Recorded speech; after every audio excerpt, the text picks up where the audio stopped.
what we learned after meeting new Washington Commanders general manager Adam Peters, and what it means moving forward right now on today's episode of Locked On Commanders. Your daily podcast on the Washington Commanders, part of the Locked On Podcast Network, your team every day.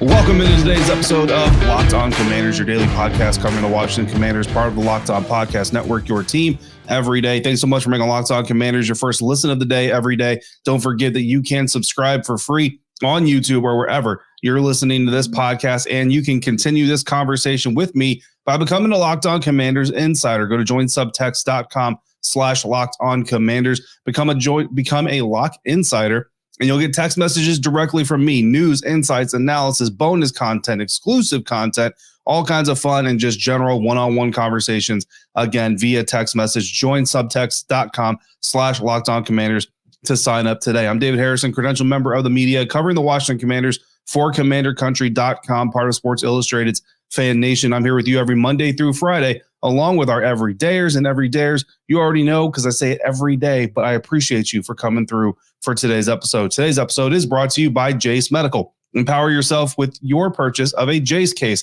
providing you a personal supply of 5 antibiotics that treat 50-plus infections.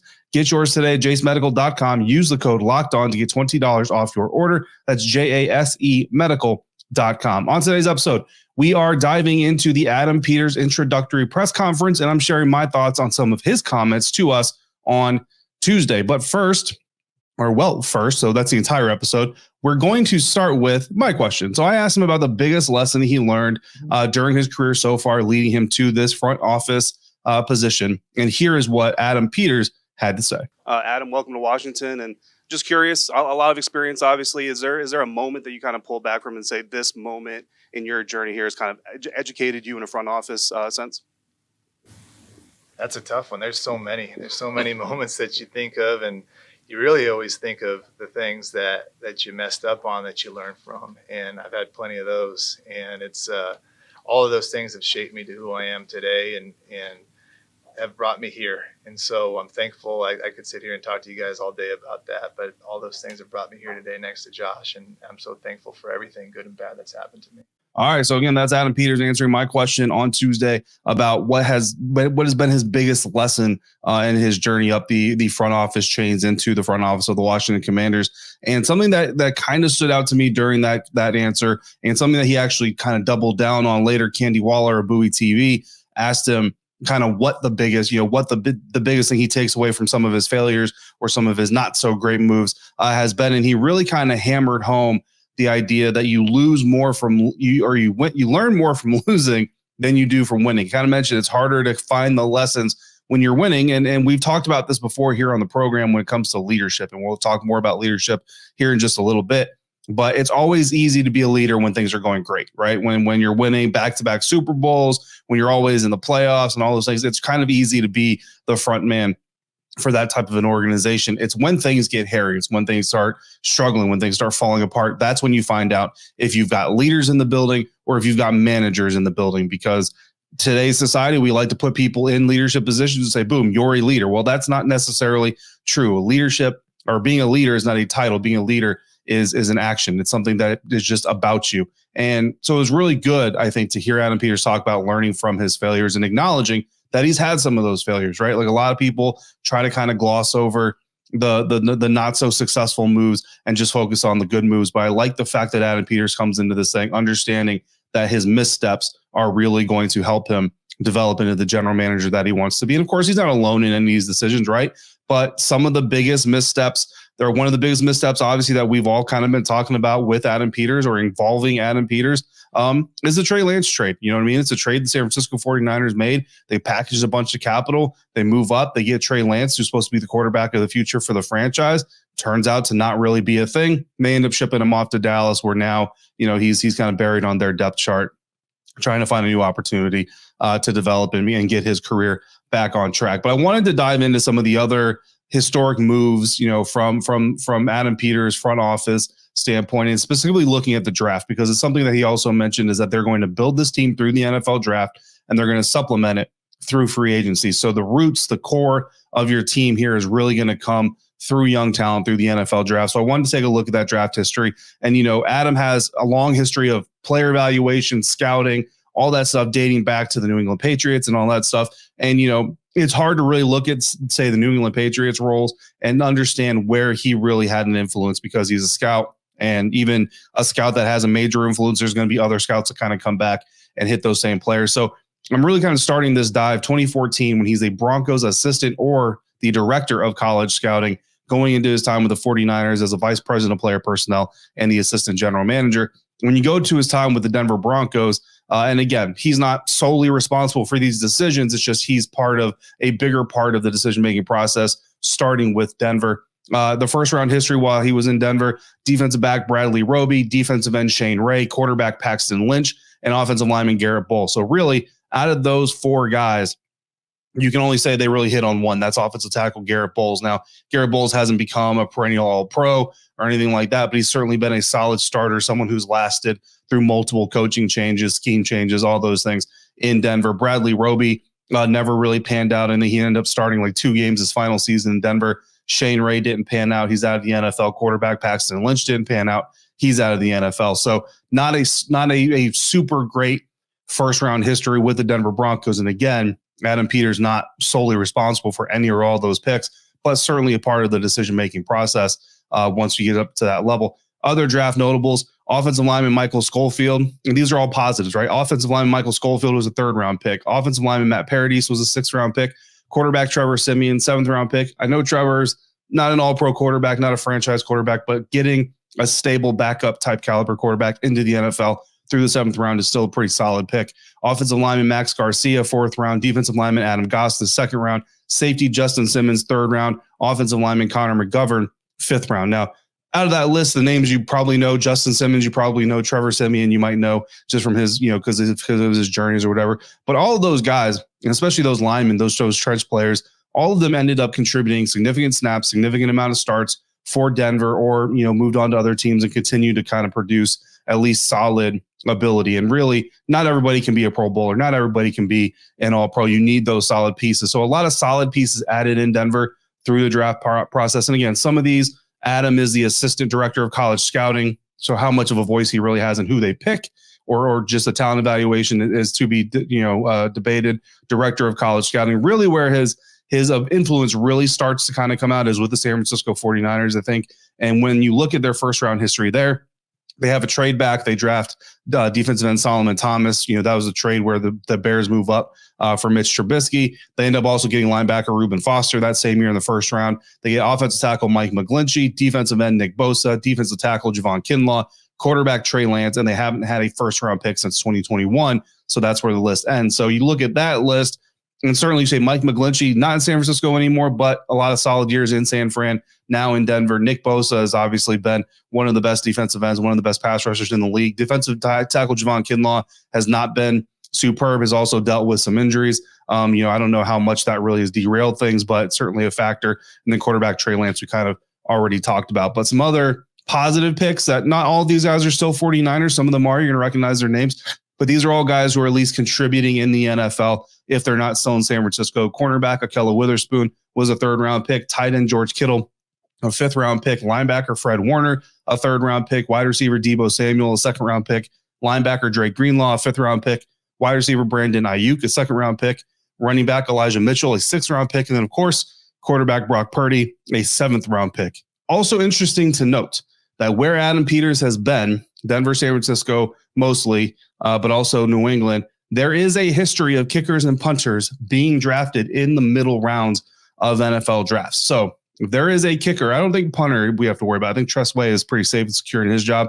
But if there's a kicker available 3rd, 4th, 5th, 6th round, I don't know about 3rd, but 4th, 5th, 6th round, don't be completely surprised if Adam Peters goes ahead and makes a move like that. He's done it before. He's at least been part of staffs that have done it before. So some interesting stuff there from Adam Peters, some ups, some downs. Obviously, every general manager is going to have some of those ups and downs, but I just think that it's an interesting look at kind of his, the history he's attached to. I'll put it that way. One thing that you should notice: more success in the trenches than anywhere else, I think. And, a lot of those are mid-round picks. all that stuff, but some really good contributors in the trenches. So that speaks positively, I think, to what could be coming for the trenches of the Washington Commanders. But we got more comments from Adam and my thoughts on those comments coming up next on today's episode of Locked On Commanders, part of the Locked On Podcast Network, your team every day. And this next segment is brought to you by our sponsor, BetterHelp. Sometimes we all need the opportunity to get something off our chest, big or small. Certain things can really kind of start to get to you. It's important to let that out, especially to someone who is unbiased in your life. So today, I want to say how I really feel about something. You might even be thinking about the same thing this time of year. What really kind of bugs me sometimes is why can't people just enjoy off-season wins, right? Especially when your favorite NFL team maybe didn't give you a lot of in-season wins. You might be familiar with that if you're watching this episode. Nobody's saying you should throw a parade. But when someone who has literally every other general manager job available to them chooses your favorite team, that is a good moment. And I wish everybody could enjoy it. Therapy can be different for everybody. Most of us have bigger problems than what's happening with our favorite sports team. And it's important to get things off your chest. If you're thinking of starting therapy, give BetterHelp a try. It's entirely online, designed to be flexible and suited to your schedule. Visit BetterHelp.com/lockedon to get 10% off your first month. That's BetterHelp, HELP.com/lockedon. Today's episode also brought to you by Prize Picks. Prize Picks is the largest daily fantasy sports platform in North America. They have the easiest and most exciting way to play daily fantasy sports because it's just you against the numbers. Instead of battling thousands of other players, you just have to pick more than or less than on 2 to 6 player stat projections and watch the winnings roll in. Prize Picks is the most fun I've had, winning up to 25 times my money this football season. But with basketball season here, you can now pick combo projections across football and basketball from the Specials League, a league created specifically for combo projections that include 2 or more players from different sports or leagues. For example, you can take LeBron James and Travis Kelce at a 10.5 combo of 3 points made plus receptions. That's a lot. That's very, very interesting. Go to prizepicks.com/lockedonnfl. Use the promo code LOCKEDONNFL for a first deposit match up to $100. Again, that code LOCKEDONNFL at prizepicks.com/lockedonnfl for a first deposit match up to $100. Prize Picks, daily fantasy sports made easy.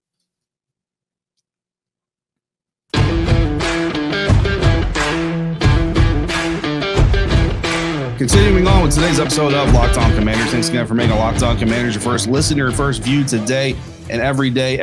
Thanks for coming through as always. Come back tomorrow. We got a mailbag episode. So if you've got a question for tomorrow's mailbag episode, drop it in the YouTube comment section or text me directly as a Locked On Commanders insider. Join subtext.com/LockedOnCommanders to get in on that. Locked On has also launched the first ever national sports 24/7 streaming channel on YouTube. Locked On Sports Today is here for you 24/7, covering the top sports stories of the day with the local experts of Locked On, plus our national shows covering every league. Go to Locked On Sports Today on YouTube and subscribe to the first ever national sports 24/7 streaming channel. Now we're moving on with our Adam Peters quotes from his introductory press conference on Tuesday. And of course, he was asked about the quarterback situation. Here's what he had to say. Scott Abraham, ABC 7. This is for Adam. Welcome to Washington. Obviously, as you know, the quarterback position is the most important position in the NFL. How do you view the quarterback situation here in Washington now, and how do you plan to evaluate and maybe attack that position in the offseason or in the draft? Quarterback, just like all the positions, we're going to sit down and evaluate. And that process will start once we hire the head coach and his staff, and we're going to do that collaboratively with the head coach, his staff, the personnel department, R&D, analytics, and come up with our evaluations for all that before we move forward. All right. So again, not a whole lot of information divulged by Adam Peters, but what was interesting in that answer to me, what really stood out and why I wanted to share that with you directly here, is the involvement of the analytics. So that is something that obviously we know Josh Harris is big on analytics. He really likes to embrace folding analytics into how he operates his teams and how his people operate their jobs. And so to hear Adam Peters talk about that folding in of analytics, I think is important and kind of just speaks to when you're looking at these prospects, or you're looking at these veteran options, efficiency is really going to be a big part of this whole equation. Not the only discriminating part of the whole equation, but I also, again, wanted to dive into Adam Peters' front office career just a little bit and kind of see what we can pull out about the quarterback position. Not to necessarily say, boom, here's how we can predict what's going to happen, but just to pick out some trends and tendencies. And I thought it was kind of interesting. There's only been 2 first-round quarterbacks drafted in Adam Peters' front office career. And again, varying levels of influence in those decisions being made, but only two of them, two first-round quarterbacks have been drafted since Adam Peters entered a true front office role in 2014. Those quarterbacks being Paxton Lynch, who was drafted out of Memphis to the Denver Broncos, and then, of course, Trey Lance, who was drafted out of North Dakota State University to the San Francisco 49ers. Now, the other quarterbacks that have led the teams that Adam Peters has been an executive on, Peyton Manning did it twice. They won a Super Bowl in Denver with him one of those years. Trevor Siemian, a combination of Brian Hoyer, C.J. Beathard, and Jimmy Garoppolo 1 year in San Francisco, a combination of Nick Mullins, C.J. Beathard, Jimmy G again in San Francisco, Jimmy G by himself, a combination of Nick Mullins and Jimmy G again himself, Jimmy G, Brock Purdy, and Trey Lance. Trey Lance got 2 games that season, and then, of course, Brock Purdy, now the starter there in San Francisco. So you see there a big combination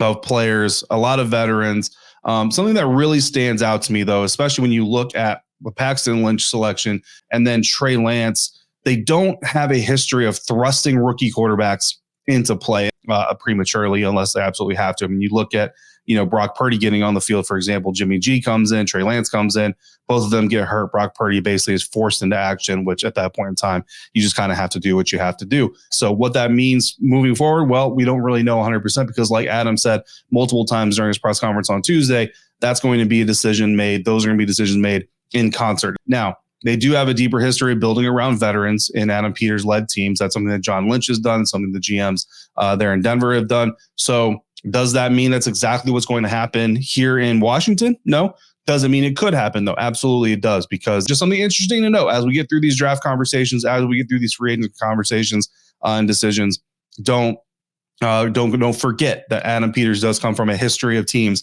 that are not necessarily interested in thrusting rookie quarterbacks into the limelight and have only made 2 picks in the first round of quarterbacks during his front office career. Again, not completely his decision anyway, so take it with a massive grain of salt, but I just thought it was an interesting trend to pick out. Next quote, he was asked about the roster, and sometimes it's what you say, but sometimes it's what you don't say. And for a couple of seconds there, Adam Peters didn't say anything, and that stood out to a lot of people. Adam, David Aldridge with The Athletic. Welcome to D.C. I wonder what you think of the current roster. I believe that there's a few cornerstone pieces in this roster. I believe we have a lot of work to do, and that's just evaluating everybody. And that's going to start with the coaches. When the coaches come in, we hire a head coach. We sit down together with the personnel department, and we sit down and evaluate everything and figure out where we need to be. So that's an ongoing process. I've started a little bit, but we have a lot of work to do, David. All right, so that's Adam Peters on the roster, and you notice that awkward pause there, and everybody ought to notice that awkward pause there. But then he goes on to say that he does believe there are a few cornerstone pieces, and you can take that literally and say, oh, Adam Peters only thinks there's 3, really good players on this roster. I don't think he meant it literally as in 3 guys, But to be fair, Adam Peters is very early in the roster evaluation. Now, Josh Harris did applaud Adam Peters at one point during the press conference, saying that he came in to his interview with them with questions and knowledge about the team already. Like this wasn't a guy who's just trying to say, here's my overall philosophy as a general manager. He actually knew about Washington coming into it. So that was impressive. But if you look at cornerstone pieces of a roster, what are the cornerstone pieces of a roster? Well, I think you have to look at it as you need a passer, pass protector, playmaker, pass rusher, pass defender. So if you break it down into those 5 kind of keystone categories for a successful NFL team, when you look at the passer, you need one of them, obviously. Right now, that top guy is Sam Howell. And again, some of you agree, or some of you do see the future in him. Some of you don't see the future in him. So I'll let you settle that debate in the comment sections as you want to have it. We'll certainly talk more about quarterbacks as we move into the offseason. Then you look at pass protectors. You need 5 of them. Right now, you really only have 1. That's Sam Cosmi. The other ones, even some of the ones that are average or better, they're a little bit long in the tooth, so they need to be replaced at some point in time in the near future. So really, Sam Cosmi is the only one. You talk about future building blocks that you can really rely on moving forward. Playmakers, you need at least 3 of them, I would say. One is the receiver, one is a tight end, one is a running back minimum, and that is the minimum. I think you got 2. You got Terry McLaurin, you got Brian Robinson Jr. Pass rushers, you need at least 4, depending on what levels they come from. Deron Payne right now is really the only solidified one. Jonathan Allen's kind of a question mark. There's a lot of excitement about this team. John grew up in the area. He grew up a fan of the team. Maybe that excitement around the team is getting him re-energized. I don't know, but we'll see what happens with John Allen. So you got 1, maybe 2 if John Allen is reinvested into what's happening. then you need pass defenders. I think you need at least 4 of those, if not more. Right now, you got none of them. I think, when you look at the free agents that have expiring contracts that are not retained right now and the guys that are left on the roster, I think your secondary has a lot to work on. So how does that impact the future planning of this team? Well, you kind of break it down into those 5. Where do you have the biggest hole? Right now, you got the biggest hole in pass defenders. You don't have enough pass defenders to really go out there and field a successful team. That is a problem. Does that mean that's where your first round pick goes? Not necessarily. Does it mean that's where your most money goes? Not necessarily. It just means that when you prioritize addressing the cornerstone, keystone positions of your team, I think you have to look at the pass defense and the pass protector as the most efficient positions on your team right now. But like Adam Peters said, there is a lot of work still to be done, including hiring the new head coach. That is going to have a big influence in all the decisions that are made moving forward. He talked about that. So did Josh Harris, coming up next on today's episode of Locked On Commanders. Today's episode is brought to you by Jace Medical, who believes that it is more important for you to be prepared now than ever before. According to the FDA, pharmacies are running out of antibiotics right in the middle of the worst flu season in over a decade. I know we come to sports to get away from the scary stuff of reality and the drama of reality, but sometimes we still got to stay connected to that real life. With the Jace case, through Jace Medical, you get 5 different antibiotics to treat a long list of bacterial illnesses, including UTIs, respiratory infections, sinusitis, skin infections, among others. Things that quite honestly can happen to any of us or our loved ones at any given moment, and you don't want to deal with bad weather that doesn't let you get to the pharmacy, or shortage of supplies, or supply chain issues when your time of need arises. So visit jacemedical.com, complete your physician encounter. It'll be reviewed by a board-certified physician, and your medications will be dispensed by a licensed pharmacy at a fraction of the regular cost. It's never been more important to be prepared than today. So go to jacemedical.com, use the offer code LOCKEDON to get $20 off your order.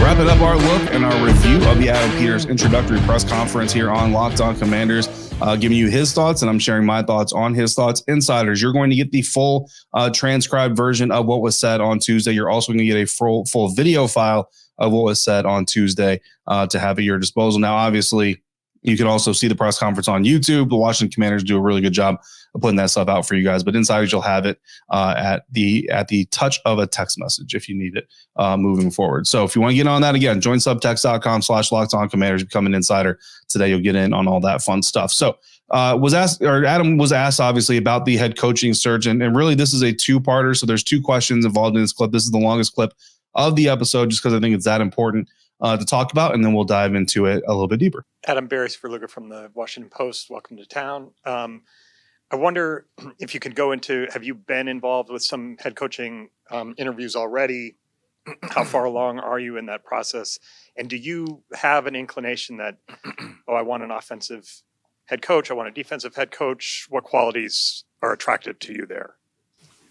We're looking for the best leader for this team, for the Washington Commanders. And so we have set criteria that we're going to have it be aligned in that vision. And it's not going to be in a box. It's not going to be offense. It's not going to be defense. It's going to be the best leader for this organization. Adam, Chick Hernandez, WSA 9. Along those lines, what's for you, for a head coach, both of you, what's the most important factor in hiring a head coach? I think in any head coach and any leader, it's just leadership, great communication, being able to be honest, direct, and upfront, have all those qualities, and they're all intertwined. But those are the main qualities. You have to be very smart. You have to be very driven. There's so many different qualities that make up a great head coach and a great leader. But really, it's just about being a great person, a great human being that people will follow. Both of us are, in essence, come from the model that we're stewards for the city and that we're on a mission to deliver success to Washington. And so obviously, hiring a coach that is on the mission with us, that is all in, that himself or herself can attract the best people. All of those things, and then hold them accountable, and obviously ultimately comes with a certain amount of IQ, football intelligence. I think IQ matters. I think it matters increasingly. So I think that all of those things will be important, but ultimately a partner, where the three of us can be aligned and, work for the city on behalf of the city to win. All right. So that was General Manager Adam Peters and Managing Partner Josh Harris talking about the head coaching search coming up and some of the key factors there. The reason I shared both of those answers with you guys, they're not looking for an offensive guy. They're not looking for a defensive guy. They're looking for a leader. And I think that's really supremely important. And I'm really happy to hear them really emphasize that portion because we just talked about it, right? You put people in leadership positions. Just because they're in a leadership position doesn't make them a leader.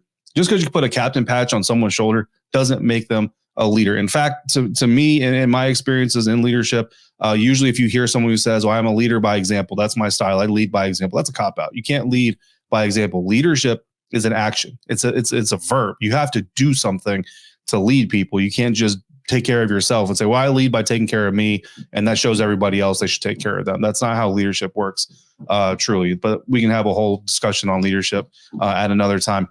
But I think that's really important because a lot of people have kind of been focused on, well, I want an offensive coach or I want a defensive coach. You're looking for someone who can pull this locker room together, whether it's the locker room that we've last saw, a whole new one through the influx and expulsion of people. But you need a coach that's going to bring everybody together. Again, humans are pack animals, and pack animals need a leader or multiple leaders, depending on the size of the pack and the nature of the business and all that stuff.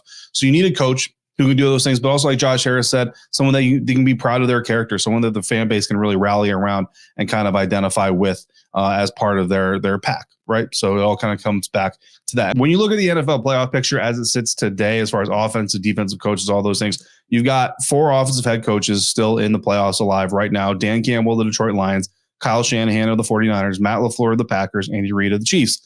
Andy Reid was the only one of those that's won a Super Bowl as a head coach. Defensive coaches, you got Todd Bowles, Sean McDermott, D'Amico Ryans. So you got 3 defensive coaches alive. None of them has won a Super Bowl as a head coach. And then special teams coach, you got one. That's John Harbaugh. He's the outlier there. And he obviously has won a Super Bowl as a head coach. And you could even, if you really want to make the argument, say John Harbaugh's teams that have been most successful, and certainly the one that he won a Super Bowl with, have been more defensive focused than anything else. But John comes from a special teams background, so that's the category I'm going to put him in. And I think that, at the end of the day, the real big things that I want to take away from this press conference, on top of what we've already talked about, is there's an attitude of teamwork. It's a cohesive effort. It's not 1 or 2 people running a show and the other guy works for them. It's all of them working together in concert, and they're really doing their due diligence to make sure that they're bringing in the right people who are on the same page.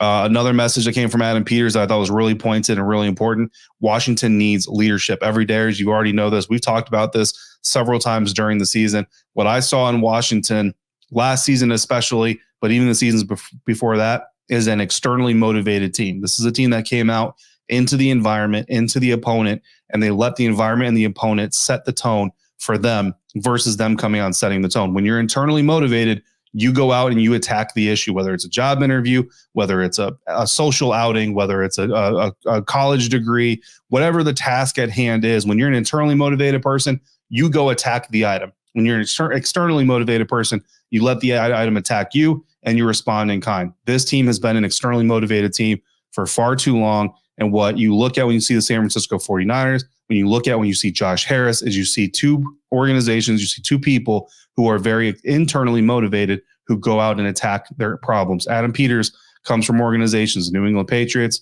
the Denver Broncos, the San Francisco 49ers, who have a history of creating internally motivated organizations. I think that is incredibly important. If you bring in a head coach that has the same mentality, then this thing can really turn around in a heartbeat. Now, that being said, Adam Peters also withheld putting a timeline on the turnaround.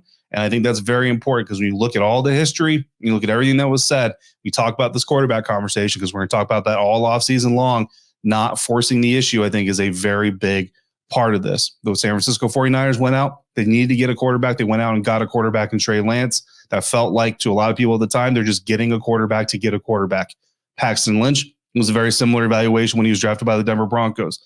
Don't force it. If your guy is not there, find your guy at another position. That is going to be my message all off season long. So get used to it. But we're going to talk about what that means from very different angles, because it doesn't mean don't go quarterback. It doesn't mean go quarterback. It just means you shouldn't come into it with a position in mind. You should be looking at the players that you want to add to this team. Coming up tomorrow, we've got a mailbag episode. So you got questions following the Adam Peters presser, anything else you want to talk to or talk about Washington Commanders related, drop them in the YouTube comment section or text me directly as a Locked Insider. Go to joinsubtext.com/LockedOnCommanders to get in on that if you're not already. As always, thank you for making Locked On Commanders your first listen of the day, every dayers. Thanks for coming through on a regular basis like you do. And thank you for making me a part of your day, a part of your football routine. Until we speak again, please be safe, be kind, and I'll see you next time for another episode of Locked On Commanders, part of the Locked On Podcast Network, your team every day.